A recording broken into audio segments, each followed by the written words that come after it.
අපි කලින් වීඩියෝ එකේදී Unity new input system එකට අදාළ වෙන සේරම පැකේජ් ටික ඉන්ස්ටෝල් කරගත්තා. අපි මේ වීඩියෝ එකේ බලාපොරොත්තු වෙන්නේ input action asset එක ගැන කතා කරන්න. එතන අපිට Unity එකෙන් default project එකටම දෙන එකක් තියෙනවා. මම ඒක දැන් delete කරගන්නවා.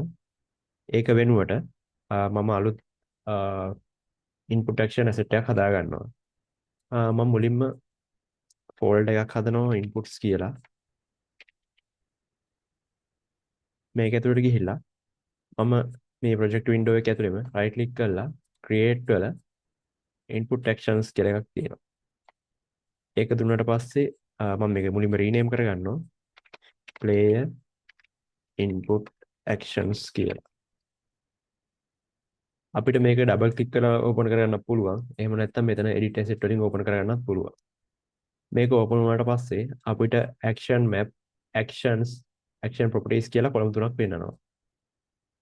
අපි මේ action maps ගැන කතා කරොත් එහෙම action maps කියන්නේ අපිට අදාළ වෙන විවිධ context ඒ කියන්නේ player UI වගේ අපිට ප්‍රධාන context ටිකක් අපිට දෙන්න පුළුවන්. ඊට පස්සේ actions කියන්නේ ඒකට අදාළ වෙන ක්‍රියාවන්. ඒ කියන්නේ දැන් player නම් එයාට දුවන්න පුළුවන්, පනින්න පුළුවන්, ඒ වගේ වැඩ කරන්න පුළුවන්.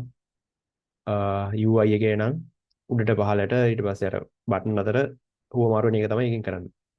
ඊට පස්සේ action properties වලදී තමයි අපි ඒවට අදාළ බටන් ටික බටන්ද එහෙම නැත්නම් ඒක vector 2 value එකක්ද එහෙමයි කියලා තීරණය කරගන්න. මුලින්ම මම player කෙනෙක්ව හදාගන්න action maps වල දාන ලකුණ ක්ලික් කරලා මේක දෙනවා player කියලා.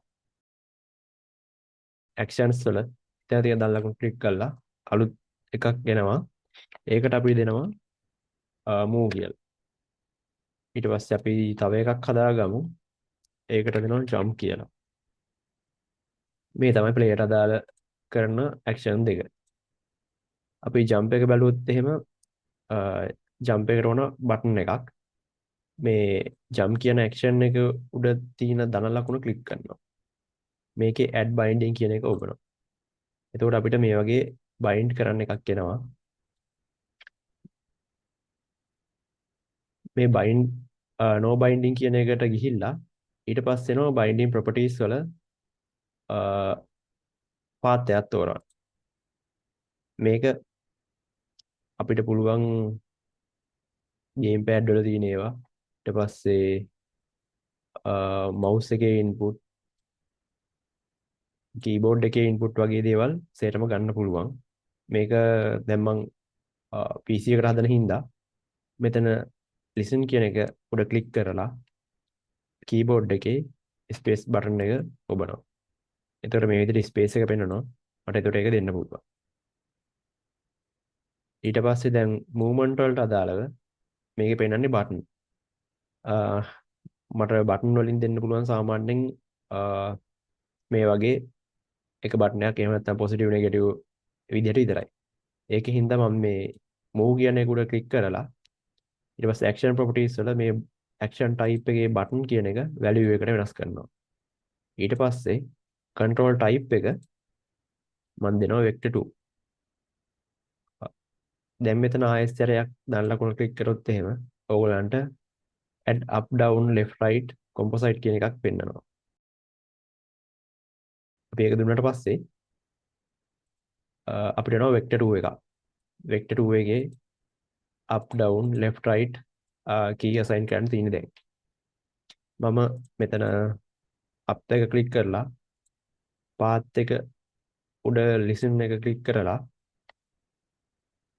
W බටන් එක ඔබනවා.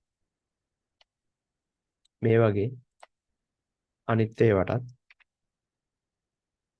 key ටික add කරගෙන යනවා.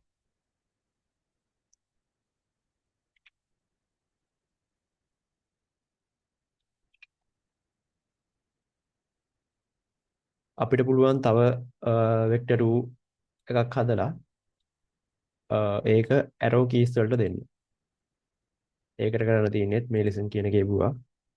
keyboard එකේ up arrow එක, down arrow එක, left arrow එක, right arrow එක පිළිවෙලින් ඔබන්න. ඊට පස්සේ අනිවාර්යෙන් මෙතන save asset එක උඩ ක්ලික් කරන්න ඕන. දැන් අපි player ට අදාළව movement jump action හදලා ඒවට බටන් ටික assign කරලා තියෙනවා.